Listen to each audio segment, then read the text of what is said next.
자, 안녕하세요. 예. 자, 이제 4주차 마지막 강의입니다. 마지막 1, 2, 3주차까지 우리 이론, 경매 입문, 경매 선택 시 필수 확인 사항, 권리 분석, 물권 분석 이렇게 했는데 이번 주차 이제 마지막에 할 거는 명도하고 배당 절차, 그다음에 입찰표 작성과 준비 서류 그거에 대해서 이제 말씀드릴 거고, 그다음에 이제 제 책에 나와 있는 거 경매 사례가 한 5가지가 있어요. 5가지 중에 다가구는 오후에 하시는 민 소장님 저번에 강의에서 다가고 있어서 그건 스킵을 하고 4개를 해드리고, 또 하나는 이제 저번 주차에 말씀드린 상가 임차인인데 선수인이면서 배당을 못 받는 사례, 그거까지 제가 말씀드린다고 했습니다. 그럼 일단 오늘 해야 될 거 명도 배당 절차인데 간단하게 말씀드릴게요. 예. 일단은 흐름을 아셔야죠. 이거 경매 절차라고 그냥 보긴 그렇고요. 예. 자, 이거는 100번 강조를 해도 질리지가 않죠. 먼저 경매 신청을 할 것입니다. 채권자가 임의든 강제든. 그러면 경매 개시 결정,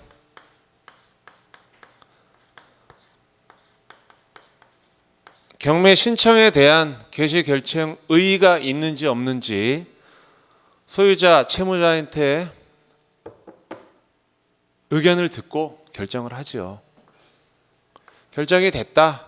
스타트를 해야겠죠. 경매 준비를 합니다. 경매 준비. 경매 준비 과정 중에 중요한 거 배당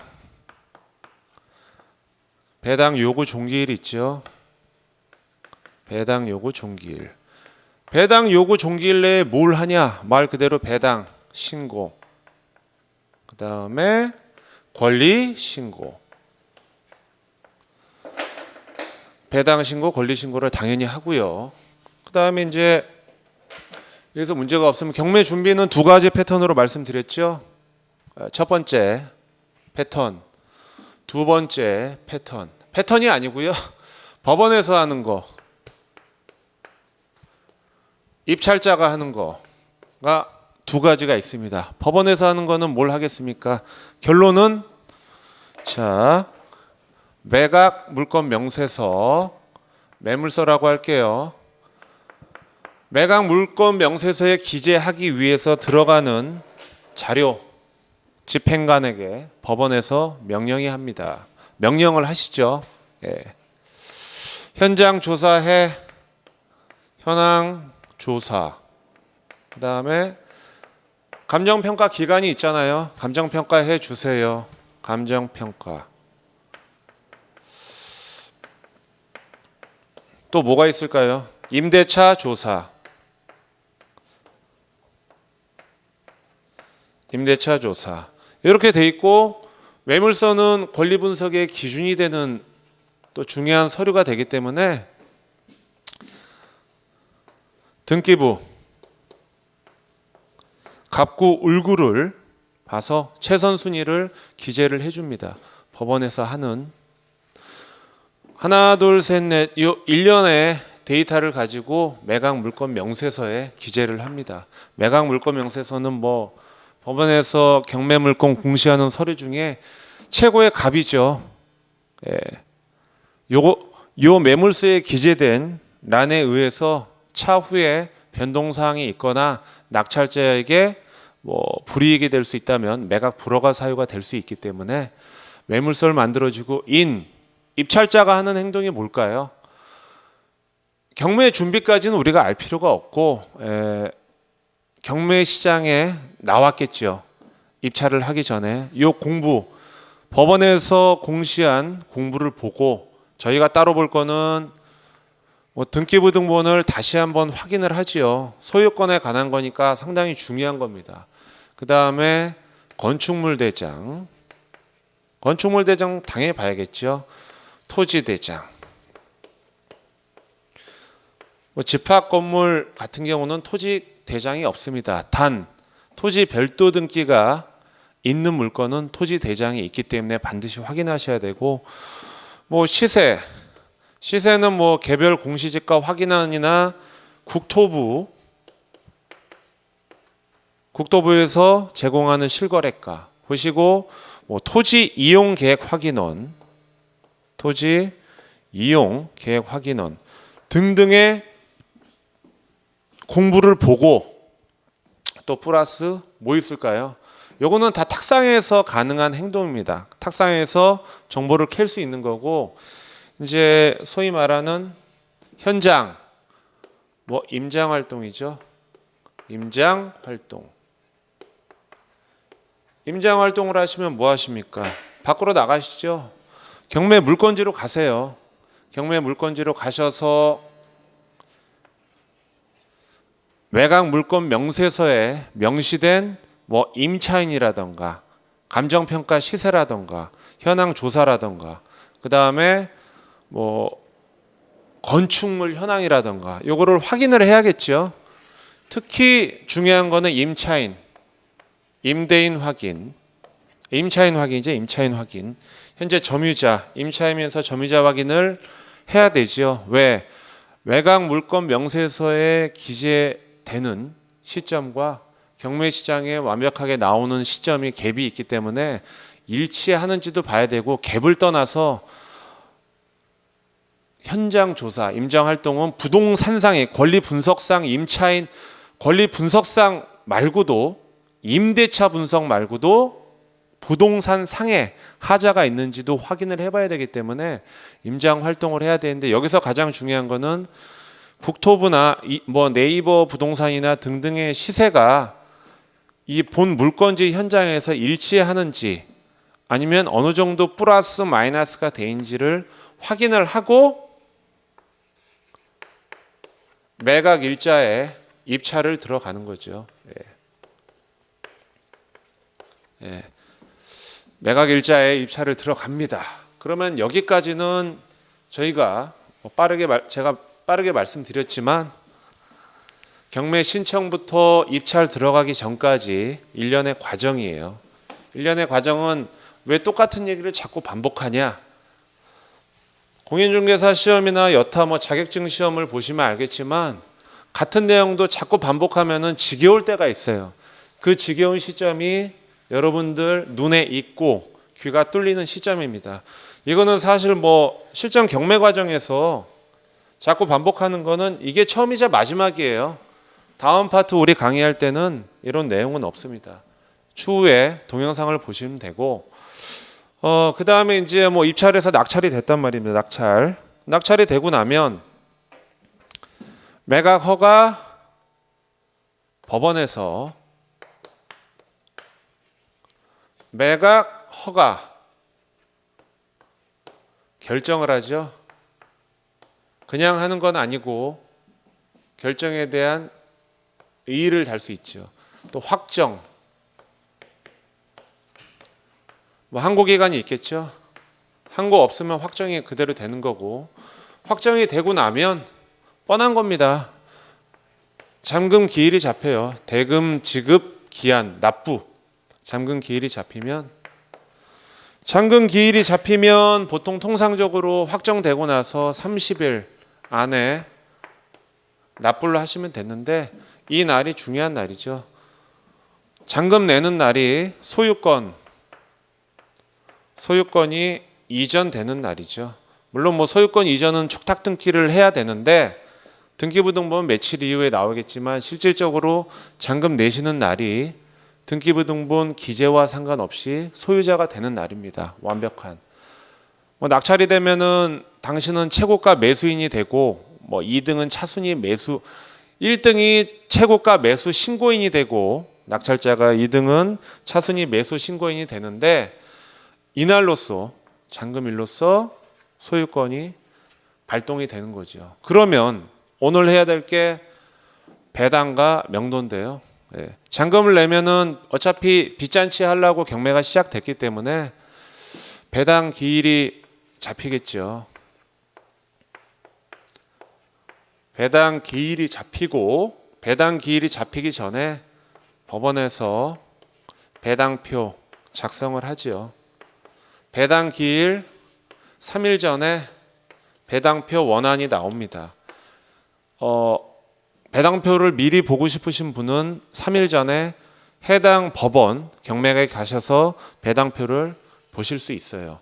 이렇게 하시고 배당 기일은 잡힌 날 보통 뭐 서울이나 수도권 오후 2시에 잡히더라고요. 오후 2시에 이렇게 잡힙니다. 그러면 그러고 나서 잠시만요. 그러고 나서 배당 기일이 잡히면 특별히 배당의에서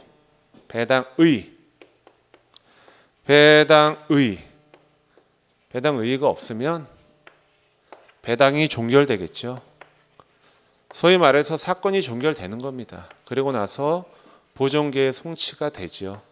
예. 그러면 오늘 그 말씀드릴 파트는 명도와 배당인데 명도를 언제부터 할 건지 그게 중요한 거죠. 실질적으로 잔금을 내고 나면 소유권 취득일이 되기 때문에 이날은 합법적으로 이 잔금일을 기준으로 현재 점유인이 있다고 하면 해당 경매 물건에 점유인, 보통 뭐 임차인이죠. 임차인이 있다고 하면 나가라고 할 수 있는 거죠. 소유자가 바뀌었기 때문에 뭐 속된 말로 얘기하면 불법 점유자죠. 이날부터는. 그 전까지는 전 소유자에 대한 임차인이지만 현재는 전혀 해당 사항이 없는 임차인이죠. 물론 선순위 대항력이 있는 경우를 빼고 인도명령 대상자. 그렇다면 잔금 기일날 소유권 이전을 하면서 촉탁 등기를 합니다. 촉탁 등기를 할 때 통상적으로 점유인이 뭐 한 명 있으면 한 명, 두 명이면 두 명, 다와 같은 경우는 여러 명 있겠죠. 인도명령 신청을 합니다. 인도명령 신청을 하죠. 그 다음에 필요하면 내용 증명을 보낼 것이고 같은 날 보내는 게 좋죠. 뭐 이렇게. 물론 뭐 상황에 따라서는 꼭 잔금 기일 전이 아니고요. 잔금 날짜가 잡히기 전에 매각 허가 결정, 확정 뭐 요 사이에 현재 임차인 만나가지고 뭐 합의를 봐서 잔금 잡히기 전에 내보내는 경우도 있을 수는 있어요. 그러나 이제 그런 사례가 많지 않기 때문에 스탠다드하게 이렇게 나가는 거죠. 왜 센 분들은 낙찰 받고 가서 점유자 만나가지고 임차인 만나서 저기 어쩌고 저쩌고 하는데 나가주시면 안 됩니까? 그 얘기하면 센 분들은 야 잔금 내고 와. 그 실질적으로 잔금 내기 전까지는 취하가 될 수도 있잖아요. 예, 소유자이면서 뭐 채무자인 분이 빚을 갚는다던가. 그래서 아까 말씀드린 대로 30일인데 내가 빨리 이거를 소유권을 취득을 하고 싶으면 30일이 다 다가올 때까지 기다리지 마시고 허가 결정과 확정 기간이 약 14일이거든요. 이게 15일 차예요. 빠른 분들은 15일째나 16일째 내셔서 소유권 행사를 빨리 시작하시는 게 나아요. 이거를 내가 확실히 빨리 받으려면. 물론 뭐 잔금을 빨리 내면은 그 대출을 받으신 분들은 대출 이자가 나가니까 문제가 될 수 있는데 그래봤자 한 달이에요. 경우에 따라서는 30일 꽉 채워서 내는 게 좋을 수도 있고요. 그런 경우는 예를 들어서 뭐 공동물건, 공동담보물건. 왜? 공담물건 같은 경우는 모든 사건이 낙찰이 되고 잔금을 내야지 배당이 시작되기 때문에 그런 경우도 있는데 하여튼간 제가 볼 땐 잔금 기회를 꼭 30일 꽉 채워서 하시는 게 아니고요. 그때그때 이런 것 하셔야 돼요. 그럼 그렇다면은 잔금 내고 소유권이 될 때 액션을 취해야 됩니다. 뭐 꼭 법적으로 강제 집행을 하는 건 아니지만 그래도 기본적인 법적인 압박이 들어가려면 촉탁 등기 할 때 대출을 보통 받으면 해당 은행의 법무사를 끼고 같이 하거든요. 제휴해서. 물론 뭐 현금으로 다 내게 되면 은행을 낄 일이 없으니까 금융기관을 낄 일이 없으니까 자기가 현금으로 잔금 다 내고 인도명령 신청을 직접 해야 되는데 통상적으로 그런 케이스가 별로 없기 때문에 소유권 하면서 대출 받으면서 촉탁 등기 할 때 공동 촉탁 등기죠. 통상적으로 이럴 때 법무사, 법률 전문가를 통해서 인도명령 신청을 해달라고 합니다. 경우에 따라서는 서비스해주는 경우가 다반사고요. 그리고 내용증명도 가능하면 발송하는 게 좋습니다. 내용증명 내용을 막 세게 하라는 얘기가 아니고요. 나는 낙찰자라는 걸 인지를 시켜주는 거고 앞으로 대화를 통해서 풀어갔으면 좋겠다라는 내용, 그런 내용이고, 인도 명령은 법의 절차에 의해서 내 집이니까 당신은 더 이상 여기 있을 권한이 없다. 사실은 두 개 다 인지를 시켜주는 과정이에요. 협박하는 과정은 아니고. 그러면은 통상적으로 이때부터 명도를 시작을 하시겠죠. 또 어떤 분들은 배당 기일 잡히고 배당 끝나고 하신 분도 있고 종결하고 하신 분들도 있는데, 시점으로 보면은 보통 이 잔금 기일날 시작하신 게 맞아요. 뭐 이전에도 할 수 있지만. 그래서 명도가 이렇게 될 것이고, 명도는 이제 따로 말씀드릴 거고, 중요한 거는 잔금 내고 나서 배당 기일이 잡히면 배당이 무사히 이루어지면 되는데, 뭐 채권자가 예를 들어서 현재 임차인에게 배당 의의를 다는 경우가 있어요. 단적인 예지만. 그러면은 배당의 메커니즘을 알아야겠죠. 배당은 무엇이며 배당은 순위가 어떻게 되며 배당 의의는 언제 일어나는지. 그래서 오늘 마지막 주차에 민사집행법 경매 파트 이 부분에서 절차에 대해서 마무리를 짓게 배당과 이 명도입니다. 명도. 자, 이 부분을 배울 거예요. 자, 그러면 먼저 명도를 매각 허가 결정 기간에 하든 잔금 내고 하든 일단 배당을 알아야겠죠. 배당을 뭐 디테일하게 가려면은 동시배당이냐 이시배당이냐에 따라서 또 안분배당이냐 등등 뭐 말이 많아요. 근데 뭐 실질적으로 뭐 실무에서는 이시배당 케이스는 별로 없고요. 동시배당이 있는데 지금 우리가 뭐 배당 계산하는 사람은 아니니까 그 관련해서는 관련 법이라든가 사례를 한번 찾아보시면 되고요. 자, 일단 배당에 대해서 말씀드릴게요. 페이지 수가 자 보시면은 먼저 계속 반복적으로 말씀드렸는데 112페이지입니다. 112페이지. 먼저 배당은 이제 잔금 내고 나서 그 돈을 가지고 털어나가는 건데, 제일 먼저 뭐죠? 배당을 하기 전에 두 가지 파트가 있습니다. 배당 요구를 하지 않아도 당연히 배당금이 나가는 팀이 있고요. 배당 요구를 해야만 배당금을 받을 수 있는 팀이 있어요. 자, 그러면은 당연 배당권자는 누구냐? 힌트를 드리면 등기부에 기재되신 분. 그 다음에 배당 요구를 해야만 배당을 받을 수 있는 사람들은 등기부에 기재 안 된 분들이에요. 당연하겠죠. 등기부에 기재된 건 공시가 다 되어 있기 때문에 뭐 배당계가 보든 일반인이 보든 뻔히 다 알 수 있잖아요. 근데 등기부에 기재 안 된 일반 채권자들은 알 방법이 없습니다. 그게 상가 임대차 보호법에 적용을 받는 상가 임차인이든, 그 다음에 주택 임대차 보호법에 보호를 받는 주택 임차인이든 권리신고는 배당 요구 종기일 내에 하잖아요. 배당 요구도 하고. 그러나 배당 요구를 해야 알아요. 배당 요구 종기일 내에 반드시 해야 얘가 돈 받을 권한이 있구나. 신고 기간 내에 신고를 해야 반드시 알 수 있죠. 왜? 결론은 다시 한번 말씀드린 등기부에 기재가 안 돼 있기 때문에 그래요. 자, 112페이지 보시면 자, 두 번째 단락 보시면 당연 배당권자들 나와 있어요. 영순위가 누구냐면 거기 뭐 책에는 안 나와 있지만 당연히 경매 신청 채권자겠죠. 등기부에 기재가 돼 있으니까. 빚잔치를 하기 위해서 보통 근저당이면 은행이겠죠. 금융권. 그 다음에 뭐 첫 번째 저당권 근저당권자 같은 얘기입니다. 그 다음에 등기된 임차권자 있겠죠. 등기된 사람 뭐 전세권자 등등. 그 다음에 가압류 채권자가 경매 개시 전에 된 사람. 또 보시면 3번 중에 국가 지방단체 공공단체 등 국세 징수법에 대한 압류 등기. 등기가 돼 있잖아요. 그 다음에 종전 등기부상 부담 등기의 권리자 뭐 이런 거 당연한 얘기고요. 두 번째 단락 보시면은 배당 요구해야 되는 채권자들 말씀드렸죠. 임차인 중 세입자 채권이죠. 임금 채권자 채권이죠. 세금 등기 안 된 거 또 일반 채권자 뭐 이렇게 되겠죠. 그다음에 뭐 경매 기입 등기 후에 있는 뭐 근저당 저당권 압류 뭐 이렇게 돼 있고 맨 마지막 줄 6번째 보시면 배당 요구를 할 수 있는 채권자를 압류한 배당 요구를 할 수 있는 채권자의 채권을 압류한 사람이 있어. 예. 말로 하면 좀 그런데 어떤 분이 배당 요구를 할 수 있는 채권자예요. 예.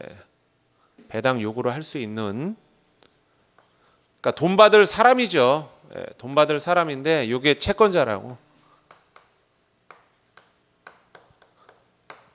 근데 배당금을 받을 수 있는 채권자인데 이 배당금에 대해서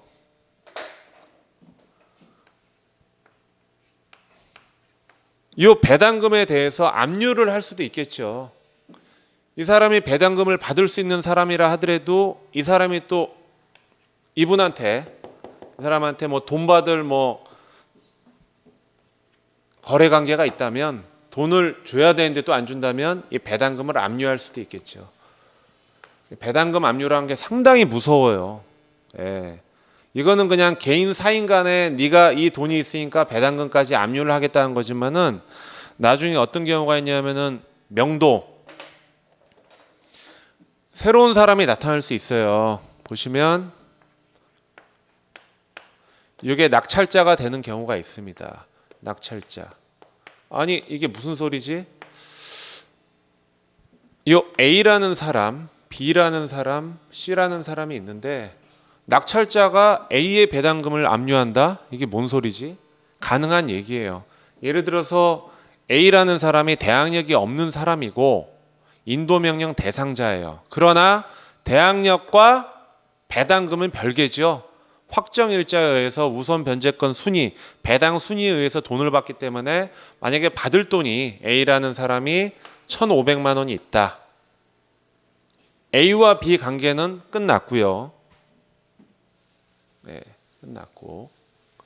끝났습니다. 그럼 낙찰자와 이 A가 배당받을 금액 1,500은 무슨 차이가 있느냐? 무슨 결련 관계가 있느냐? 자, 인도명령 대상자예요.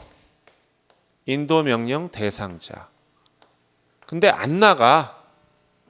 무리한 뭐 이사비를 요구한다던가 깽판을 친다던가 등등. 여기서 다시 한번 말씀드리는데 그 현재 점유자이면서 임차인 이분이 낙찰자 기준으로 봤을 때 상당히 나쁜 사람이 아니에요. 단적인 예만 드리는 겁니다. 예. 이 낙찰 받은 집에 세입자로 있는 분이 죄인도 아니고요.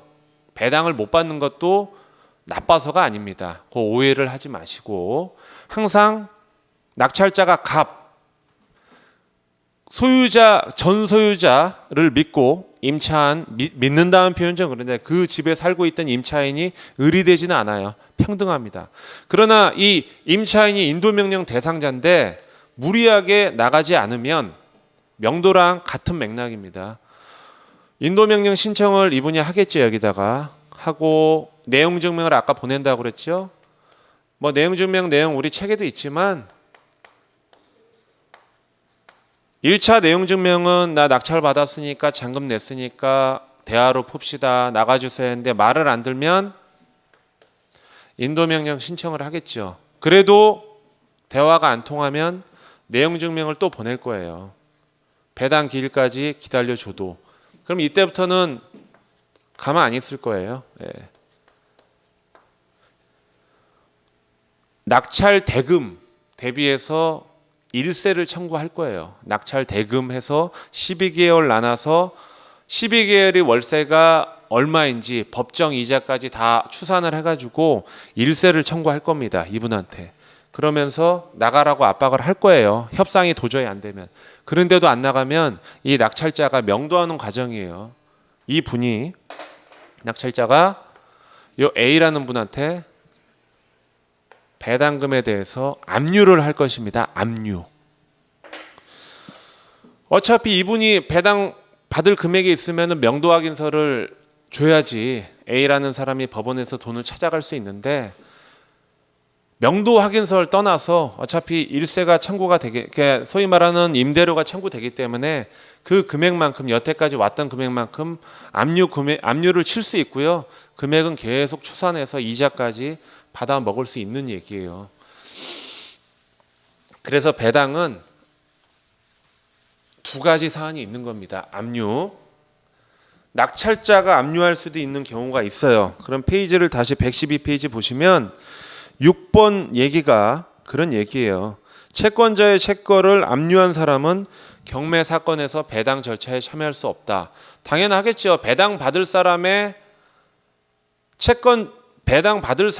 채권을 압류한 사람이 배당 사건에 참여를 해서 배당금을 받는다면 짜고 치는 고스톱식으로 해가지고 배당을 제3자가 받을 수도 있겠죠.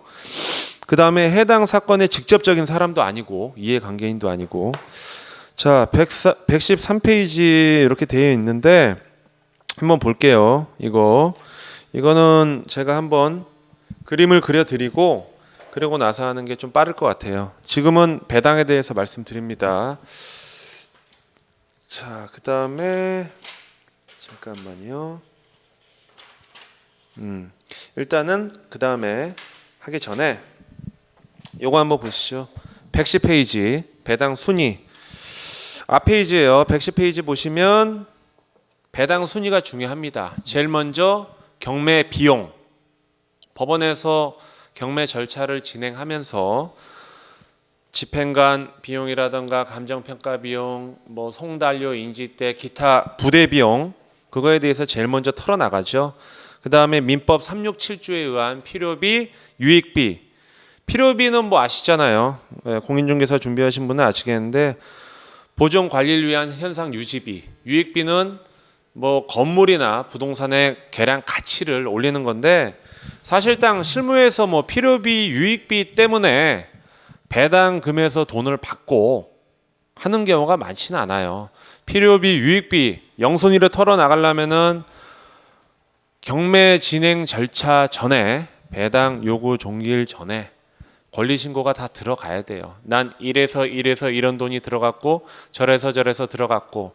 근데 그거는 사실 인정받기가 쉽지 않아요. 그래서 어떻게 보면은 요런 거를 또 알고 뭐 영순위를 털어나가는데 돈을 못 받으니까, 배당에서 돈을 못 받고 받아들여지지 않으니까 유치권을 또 우회적으로 신청을 하시는 분들도 있고요. 우회적인 게 아니고 직접적으로. 근데 실무에선 필요비, 유익비를 배당받는 건 거의 불가능합니다. 그래서 뭐 말할 가치는 별로 없고요.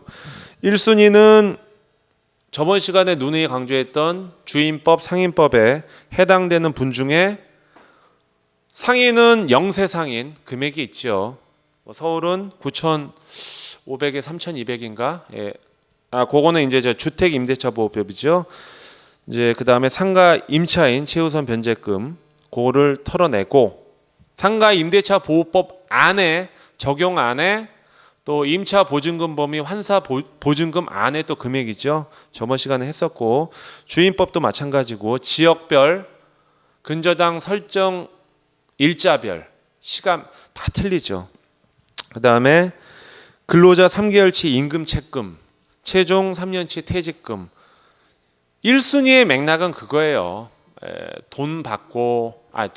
일하고 임금 못 받으신 분, 퇴직금 못 받으신 분, 영세 상인, 최소한의 이동할 수 있는, 재창업을 할 수 있는 금액에 대한 상인들, 그 다음에 주택임대차 보호법 대상 중에 방 한 칸 정도 옮길 수 있을 정도의 아량, 뭐 그렇게 보시면 돼요. 특별법이니까. 그리고 또 당해세가 있겠죠. 국세, 지방세.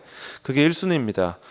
그 다음에 2순위는 이제 배당 순위로 가잖아요. 배당 순위로 갈 때 이것도 특별법 대상이 되는 우선 변제권자, 채권자지만 물권화가 돼 있는, 주임법상 물권화가 돼 있는 우선 변제권자. 3순위가 보통 변제권자죠. 순위 배당 하시는 분들. 그 다음에 뭐 일반 채권 이렇게 돼 있고, 밑에 보시면 최우선 변제권자, 우선 변제권자, 당해세 우선 원칙 요거는 계속 강조해서 말씀드렸고 보시면 되고 111페이지는 지금 말씀드린 거랑 똑같아요. 물권 우선주의, 물권이 채권을 무조건 이기고 채권이 물권보다 순위가 빠르다 하더라도 채권이 물권을 이길 수 없기 때문에 둘이 경합을 하면 안분배당이 된다.